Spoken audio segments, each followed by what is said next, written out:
కూటమి ప్రభుత్వం అధికారంలోకి వచ్చాక తిరుమలలో పర్యవేక్షణ లోపించడంతో వరుసగా ఘోరాలు జరుగుతున్నాయి. ప్రభుత్వ బాధ్యతారాహిత్యం కారణంగా చివరికి పోలీసులు కూడా మద్యం తాగి విచ్చలవిడిగా కొండపై వ్యవహరిస్తున్నారు అని టీటీడీ మాజీ చైర్మన్ కరుణాకర్ రెడ్డి అన్నారు. తిరుమలలో ఎలాంటి ఘోరాలు జరుగుతున్నాయి కూటమి ప్రభుత్వం వచ్చిన తర్వాత వరుస పెట్టి తిరుమలలోనే ప్రభుత్వం యొక్క బాధ్యతారాహిత్యం కారణంగా చివరకు పోలీసు వాళ్లు కూడా మద్యం తాగి విచ్చలవిడిగా వ్యవహరిస్తున్నారు అని అంటే ఆశ్చర్యం వేస్తుందంటే ఏ రకమైనటువంటి పర్యవేక్షణ కొండ మీద పూర్తిగా కరువయింది. ఎంతసేపు మా మీద పడి ఏడవటం తప్ప గత ప్రభుత్వం అన్ని అక్రమాలు అన్యాయాలు ఘోరాలు చేసినాయి అని చెప్పుకోవటానికి ఈ సంవత్సరం అంతా గడిచిపోయింది. ఈ సంవత్సరం అంతా కూడా వీళ్ల పాలనలో ఎన్ని రకాలైనటువంటి ఘోరాలు అపచారాలు జరిగినాయి అన్నటువంటి దాని మీద సమీక్షలు చేయటం గాని సరిదిద్దుకోవటం గాని ఇలాంటి కార్యక్రమాలు ఒక్కటి కూడా చేయకపోవటం మూలంగా ఈ రోజున ఏపీఎస్పీ బెటాలియన్ కు సంబంధించినటువంటి 3 పోలీసులు పోలీసు వాహనంలో తప్పతాగి కొండకు వచ్చి అక్కడ సచివాలయం దగ్గర యాక్సిడెంట్ చేస్తే అక్కడ వాళ్ళ ఆ జీపు టైరు కూడా పంక్చర్ అయిపోయి వాళ్ల గొడవల్ని చూసి అక్కడ ఉన్నటువంటి స్థానికులు అబ్జర్వ్ చేసిన తర్వాత పోలీసు వాళ్లు వచ్చి డ్రంక్ అండ్ డ్రైవ్ టెస్ట్ చేస్తే వాళ్లకు 300 పాయింట్లు వచ్చినాయి అని అంటే పోలీసు వాళ్లే మమ్మల్ని ఎవ్వరూ ఏం చేయలేరులేనని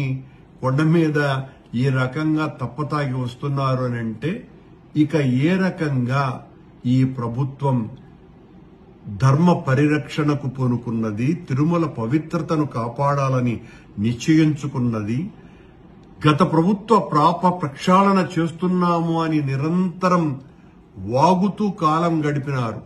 నిన్న ఒక ముస్లిం యువకుడు ఆ కళ్యాణ మంటపం దగ్గర ప్రార్థన చేస్తే దీని వెనుక వైసీపీ వాళ్ళు ఉన్నారేమో అని ఎంత నీచంగా మాట్లాడుతున్నారు, ఎంత అన్యాయంగా వ్యవహరిస్తున్నారు.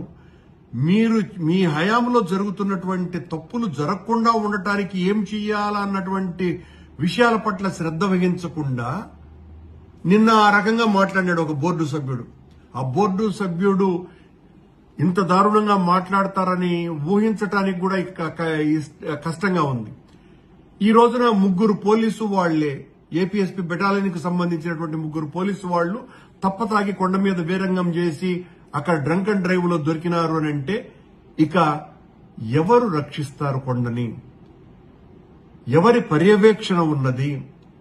ఎవరైనా పట్టించుకుంటున్నారా? ఎంతసేపు మీ పైరవీలు, మీ విఐపీలకు ఊడిగాలు, మీ దర్శన టికెట్లు అమ్ముకోవటాలు, వీళ్లతో మీరు కాలం గడుపుతూ మా మీద అబండాలు ఇంకా సంవత్సరం గడిచిపోయినా మీరు అధికారంలోకి వచ్చి మా మీద మాట్లాడటమే తప్ప అక్కడ జరిగే ప్రతి అన్యాయానికి ఈ రోజున ఈ 3 పోలీసు వాళ్లు తాగి వచ్చిన దానికి కూడా ఆ బోర్డు సభ్యుడు దీని వెనుక వైసీపీ వాళ్లు ఉన్నారేమో అని చెప్పినా కూడా ఆశ్చర్యపడాల్సిన పనిలే.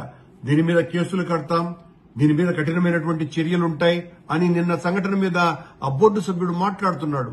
అంటే నువ్వు కేసులు పెడితే భయపడేవాళ్లమా? అంటే దొంగ కేసులు పెడతావన్నమాట.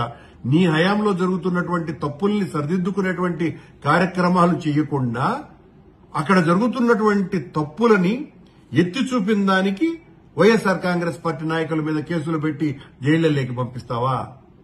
ఎంత దారుణంగా ఉందండి. అక్కడ మీ పాలనలో పాప ప్రక్షాళన చేస్తాము అని చెప్పి మీరు వచ్చిన తరువాత నిరంతరము అపచారాలు, అన్యాయాలు, ఘోరాలే జరుగుతున్నాయి. ఇప్పటికైనా కూడా దీన్ని సరిదిద్దుకోవాల్సిన బాధ్యత గుర్తెరగండి. నీచమైనటువంటి ఆరోపణలు చేయటం మానేయండి. ఈరోజు పోలీసు వాళ్లే వచ్చి ఈ రకంగా తాగి అక్కడ ప్రవర్తించినటువంటి తీరు మొత్తం రాష్ట్ర ప్రభుత్వానికే సిగ్గుచేటు.